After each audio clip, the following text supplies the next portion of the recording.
So I'll talk about J1 visa. So first of all, what is a J1 visa? It's an exchange program. It was designed for people from different countries to come to the United States and share their culture with the Americans. On the other hand, the Americans can also exchange their culture, and therefore they put something in place called a home residency requirement. Meaning, if you come, let's say, for 6 months, 1 year, 18 months, after that period, you're supposed to go back home and share with people from your country what you learned from the United States. So sometimes people come on J1 visa and they see good things, or they change their mind. They want to go to school. They want to change their visa from J1 maybe to student, marriage, and so on and so forth. There's a process called a waiving program. It's a waiver. Let me say it's a waiver.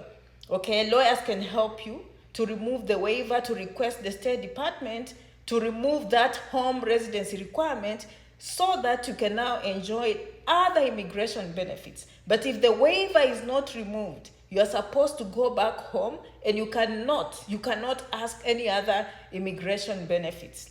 Okay, so understand, but not all countries get that restriction on their passport. But if you get a J1 visa, please look in your visa and see. They will probably write there restrictions. Okay, if there are no restrictions, they will also tell you. Now let's go to the different kinds of J1. We have the au pair. And when we talk of J1, we are thinking of young people. We are thinking of probably under 35 basically, okay? Because high school students can also come on J1, okay? If you didn't know, there are J1 programs for high school students where they come and learn American education system during their time off or during their holidays, and then go back home. Okay, then we have a program called au pair. This one is for young people coming to share their culture in people's homes, their languages. Sometimes they help out with children, with senior citizens. That is called au pair. Okay, another category of J1 is called intern. J1 intern. It means you're still in college, just about to graduate, or university, or you recently graduated from college or university, but it cannot be more than 2 years ago from the time you graduated. You will be called a J1 intern, okay? Let's go to J1 trainee. J1 trainee are these people who've been outside college, after graduation, but they've been outside the school system for more than 2 years. Those are J1 trainees, okay? Then we have another category of J1 scholars. These people come to universities or colleges under the J1 program and engage in an academic program. We have J1 teachers. We've seen so many people coming, foreign teachers, international teachers coming on the J1 program.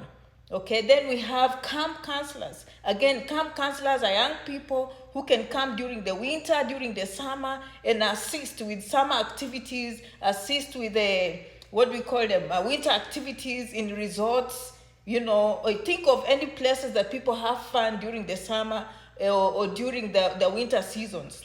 That is called camp counselor. It's not a counselor, it's not a therapist, it's just young people who help out with activities. And you'll ask me what are the requirements. Usually it's either high school, and like au pair, I don't think there's any requirement apart from your age. The other ones is just college education, certificate programs. They don't have to be heavy degree programs and all that. Now, who benefits from J1?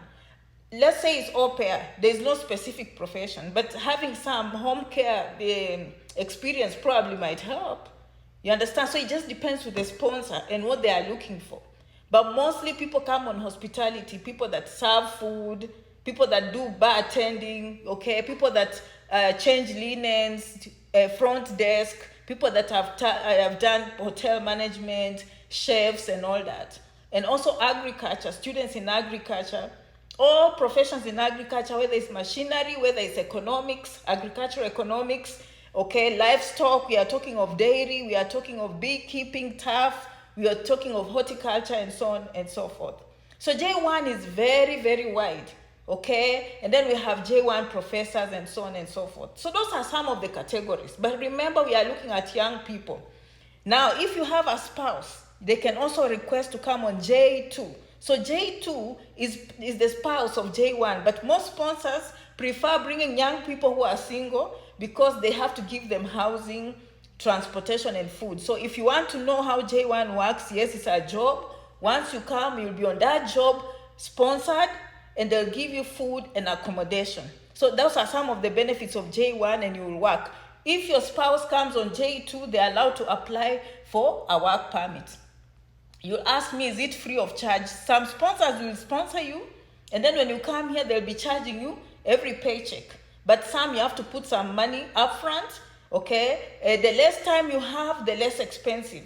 Let's say someone coming for 6 months will pay less compared to someone who is coming maybe for 2 years, okay? Let me give you a range. We are talking of $1,500 to 3,000, sometimes 4,000 US dollars to get these J1 sponsors to work for you.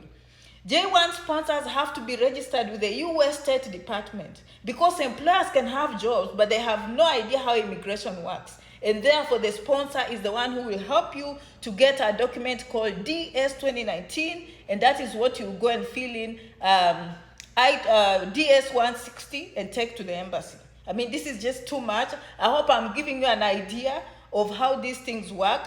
If you came on a J1 visa and you want to change, janetrangi67@gmail.com. We can take you to the lawyer to remove those waivers if you want to change back to student, okay? All right, I'll do another video. This is too long. I'm realizing I'm just doing a lot. janetrangi67@gmail.com. Thank you so much for coming, and I will see you in the next video.